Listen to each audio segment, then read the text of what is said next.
नमस्कार, आप जुड़ चुके हैं श्री न्यूज के साथ। मैं हूं।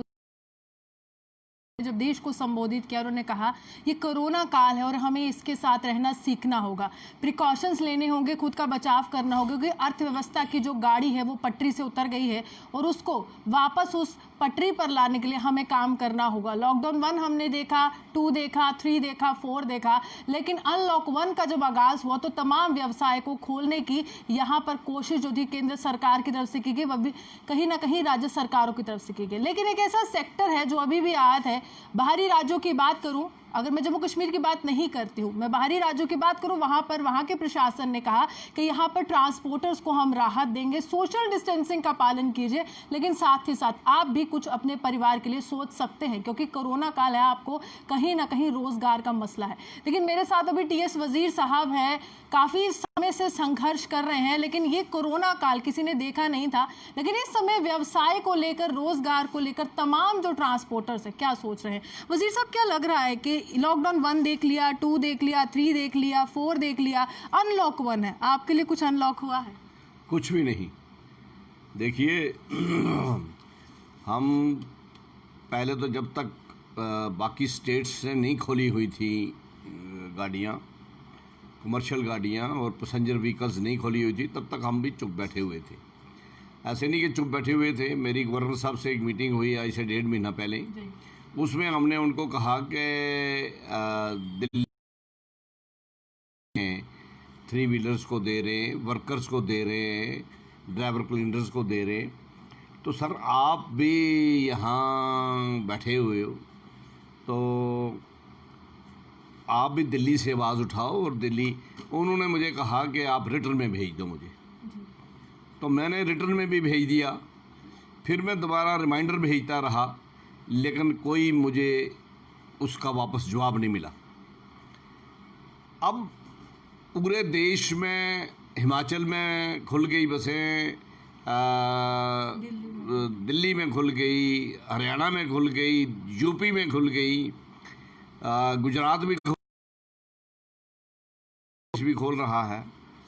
तो मुझे ये नहीं समझ आती कि जहाँ 50-50 हज़ार केस हैं, 70-70 हज़ार केस हैं, 30-30 हज़ार केस हैं, वहाँ सब कुछ खुल गया, लेकिन यहाँ ना तो हमको किसी किस्म का कोई पैकेज और ना ही कोई राहत मिली है। उल्टा जो कल ऑर्डर निकला, उस ऑर्डर में था कि ये जो आपका टोकन टैक्स है ये डबल हो गया। एक सवाल है सर, ये टोकन टैक्स है, रोड टैक्स है, लेकिन कमर टूटी है इससे। आप तो कह रहे थे कि शुरुआत होनी चाहिए, हम सोशल डिस्टेंसिंग का पालन करेंगे। आपने ये भी कहा कि हम बढ़ोतरी चाहते हैं किराए में, क्योंकि हम सोच रहे हैं अगर वहाँ पर पैसेंजर कम होंगे तो हम पर असर पड़ेगा, लेकिन हम बढ़ोतरी चाहते हैं। अब कितनी कमर टूटी है? आपने मांगा कुछ था और कुछ और ही मिल गया। ये उन्होंने हमें उल्टा तोहफा दिया है ये। तो इसके लिए मैं जितेंद्र सिंह जी, डॉक्टर जितेंद्र सिंह जी जो हमारे पीएमओ के ऑफिस में मंत्री हैं, उनका मैं शुक्रिया अदा करूंगा कि उन्होंने कम से कम जम्मू कश्मीर की गवर्नमेंट से बात की है और इनको कहा कि ये जो ऑर्डर है और स्कूल्स के ऑर्डर हैं ये डेफर किए जाएं। जहाँ तक हमारी डिमांड्स का तल्लक है, हमने कहा कि हमारी खड़ी गाड़ियाँ जो हैं, खड़ी गाड़ियों में हमें फ़ी पड़ रही है, ये टोकन टैक्स पड़ रहा है, इंश्योरेंस पड़ रही है, और जो अपने लोन लिए हुए हैं 20-20, 25-25 लाख, उनका इंटरेस्ट पड़ रहा है। तो अगर 1% भी अगर उसका इंटरेस्ट लाएं आप, या आधा % ही लगाएं, तो 12-14 हज़ार हमको एक महीने का टैक्स पड़ रहा है, इंटरेस्ट पड़ रहा है। तो इन हालात में कैसे जिंदा रह सकते हैं हम? फिर गाड़ियाँ 3 महीने से खड़ी हैं, हम ड्राइवर क्लीनर्स अपने को भी पालना है, अपनी फैमिली को भी पालना है, और कुछ हमारे ट्रांसपोर्टर सिंगल ट्रांसपोर्ट एक मेटाडोर के मालिक हैं, 3 व्हीलर खुद चलाते हैं और टैक्सी खुद चलाते हैं, वो उनकी बुरी हालत हो चुकी है। हम जो अपनी तरफ से इस वक्त तक मदद कर सकते थे, हम कर रहे थे। सर यहाँ पर अगर जम्मू कश्मीर की बात कीजिए, कितने ट्रांसपोर्टर्स अभी आहत खुद को मान रहे हैं, उनके भी परिवार है, घर चलाना है, राहत पैकेज का कोई अता पता नहीं है। जब वित्त मंत्री यहाँ पर तमाम सेक्टर्स के लिए सिविल एविएशन तक को कह देते हैं कि इसको प्राइवेटाइज करेंगे, लेकिन कहीं ना कहीं राहत पैकेज 20 लाख करोड़ का, उस समय दिल में कुछ हुआ था कि ट्रांसपोर्टर्स की बात नहीं है, आप देश की गाड़ी चलाते हैं, लेकिन आज आपकी गाड़ी थम गई है। बिल्कुल, हमें इस बात का अफसोस है कि 20 लाख करोड़ रुपया ऑनरेबल प्राइम मिनिस्टर साहब मोदी जी ने टीवी पे आके बड़े स्ट्रेस दे के जोर दे के कहा 20 लाख करोड़। तो कहीं एक बूंद भी ट्रांसपोर्टर की तरफ से फेंक देते, बूंद भी नहीं। रुपये का नुकसान इस वक्त ट्रांसपोर्टर्स का हो रहा है और ट्रांसपोर्टर्स ये सब कुछ भुगत रहे हैं। कोई कहीं पे अमरिंदर सिंह जी ने, कैप्टन अमरिंदर सिंह जी ने आज 3 दिन पंजाब के चीफ मिनिस्टर ने, उन्होंने जो टैक्स लगा था पर सवारी पर किलोमीटर, वो उन्होंने कम किया है कि ताकि राहत मिल सके जो ऑर्डिनरी बसेस हैं। जम्मू को सौगात मिल रही है टोल टैक्स की, एक और टोल टैक्स का गिफ्ट मिल रहा है, अगर आपकी भाषा में कहूँ तो उसको कैसे लेते हैं? गाड़ियाँ आपकी पटरी पर नहीं है, वहाँ पर टोल टैक्स का बिल्कुल वहाँ पर खाका बुन दिया गया है, आपसे टोल टैक्स लिया जाएगा, रोड टैक्स लिया जाएगा। कितने टैक्स आप देंगे जब आपके पास पैसे नहीं है, आपके पास रोजगार नहीं है? जब यूटी बनी थी तो हमें ये सुना था और कहा जा रहा था कि यूटी बनेगी, आपको यूटी के बहुत से बेनिफिट होंगे, और यूटी बनी तो किसी यूटी में ये टोल प्लाज़ा नहीं है। हिंदुस्तान में किसी यूटी में टोल प्लाज़ा नहीं है। गाड़ी में पैसेंजर टैक्स नहीं लगता है, पैसेंजर टैक्स। तो ये मुझे समझ नहीं आती है कि यहाँ गवर्नमेंट को अपना बेनिफिट लेना है, जहाँ उसने टैक्स लगाने हैं, तो हवाई जहाज़ चला दिए, वहाँ कोई कोरोना नहीं है, फुल कैपेसिटी में चला दिए। एसआरटीसी की बसेस चल रही हैं तो वो फुल कैपेसिटी में चल रही हैं।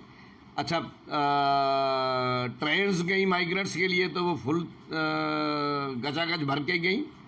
और फिर शराब की दुकानें जब खोली 50% रेट बढ़ा के, तो 4000 आदमी, 3000 आदमी, 5000 आदमी एक दुकान के बाहर लाइन लगे। कहना चाहते हो कि हाँ, आपके लिए सोशल डिस्टेंस के मायने हैं, लेकिन बाकी सेक्टर्स के लिए नहीं है। बाकी गवर्नमेंट को जहाँ से पैसा आ रहा है वहाँ सोशल डिस्टेंस की कोई परवाह नहीं। आपका सेक्टर कितना रेवेन्यू जनरेट करता है? जम्मू कश्मीर की इकोनॉमी में आपके सेक्टर का कितना योगदान? मैं ये समझता हूँ कि सभी से ज़्यादा जो टैक्स देता है वो ट्रांसपोर्टर देता है। सभी ट्रेडर्स को, कोई किसी ट्रेड ले लो आप, सबसे ज़्यादा टैक्स जो है वो ट्रांसपोर्टर देता है।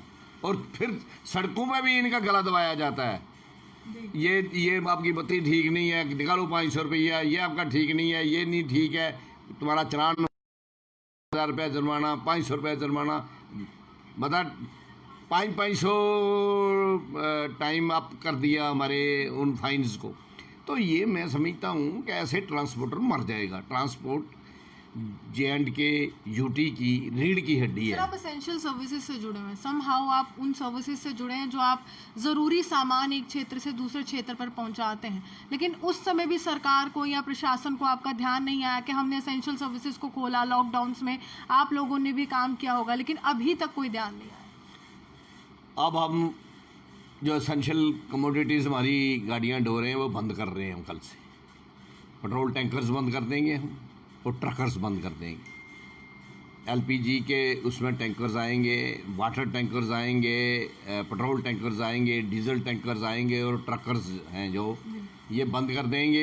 एसेंशियल कमोडिटीज़ की अगर कोई कमी होगी, कहीं शॉर्टेज होगी, तो उसकी जिम्मेदार गवर्नमेंट होगी, हम नहीं होंगे। चलिए, साफ तौर पर हमारे जम्मू कश्मीर का ट्रांसपोर्ट इतना आहत है कि एसेंशियल सर्विसेज से जुड़ते हुए भी तब ये नहीं सोचा गया कि ये वो एक सेक्टर है जो पूरे देश की गाड़ी चलाता है, पूरे जम्मू कश्मीर की गाड़ी चलाता है, एक क्षेत्र से दूसरे क्षेत्र पर सामग्री पहुंचाता है। लेकिन आखिरी रास्ता ये है कि हम सब बंद कर देंगे, क्योंकि शायद हमारे परिवार में वो चूल्हा नहीं जल रहा है जिसकी उम्मीद हमें थी। हमने कोरोना काल में सहयोग दिया, लेकिन शायद प्रशासन हमें सहयोग करने के लिए आगे नहीं आ रहा है। अब जो भी करना है, एसोसिएशन को करना है, तमाम ट्रांसपोर्टर्स को करना है, लेकिन कहीं ना कहीं सरकार को एक उम्मीद तो जगानी चाहिए थी कि अगर आप देश के लिए काम कर रहे हैं, अगर आप अपना व्यवसाय चला रहे हैं तो इनका भी परिवार है, और अगर आप इनको सदस्य मानते हैं अपने देश के तो आप भी कुछ कीजिए। ये हमारी अपील है लेफ्टिनेंट गवर्नर जीसी मुर्मू से। इसी के साथ कैमरामैन गुलशन कुमार के साथ मैं रूहानी।